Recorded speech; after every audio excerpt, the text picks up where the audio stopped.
Jake Knight and Lindsey met in the pole dancing industry nearly a decade ago, and they say they share their love for the sport with their three children, 13-year-old Aiden, 7-year-old Alora, and 6-year-old Rosalind.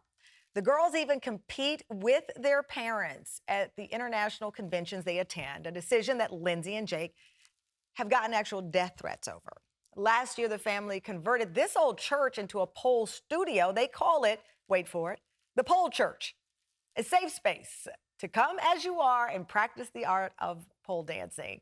They call themselves the Pole Family, and they join us now from the Pole Church in Fayetteville, Illinois. Mom Lindsey, Dad Jake, and their kids. Hi.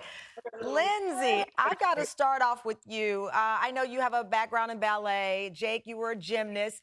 I see this as a logical thing for both of you to be interested in. And by the way, your kids are just adorable. But you've received death threats over bringing the kids into this world. Why did you need them to do this too?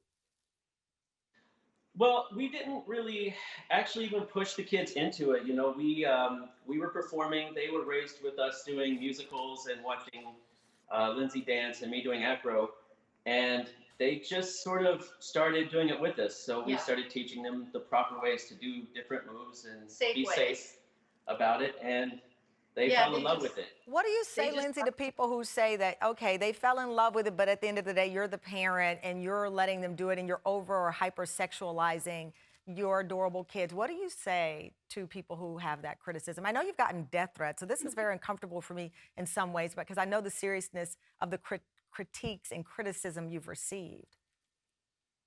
So as for like the hypersexualization of it, that's all.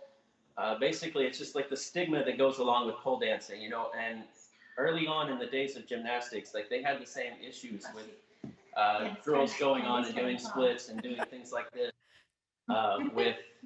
this is Roz, she's crazy. Roz, it's live TV. Roz is like, listen, don't let me show you my moves. Well, I'm curious, Aiden, because you all have an energetic personality. You're the oldest here. What do your friends say to you what do your friends say when they know that this is what you do, or maybe see a picture of you pole dancing with your parents?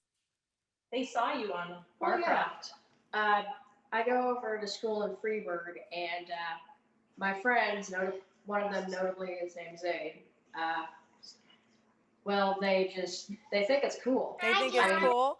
Lindsey, is there a line? Hi, beautiful. Is there a line in the sand for you on this? Something you won't let the kids do in pole dancing? Yes. Okay. So they're not really. They don't wear makeup. They don't wear anything that's really like high cut. We just really want them to do it as a sport. And they do also they can incorporate costumes, and they also take dance class every day, whether it's me teaching them or it's them going to their dance studio. And I just really think that it's a very healthy way for them to let out their energy and to express themselves. So it's been a year since the studio opened, the Pole Church, and I know you've talked about this openly for some time. Do you think people have eased up on you, or is the criticism about the same? I would say it's about the same. I think that maybe we've helped to sort of break the stigma by putting ourselves out there and trying to raise awareness.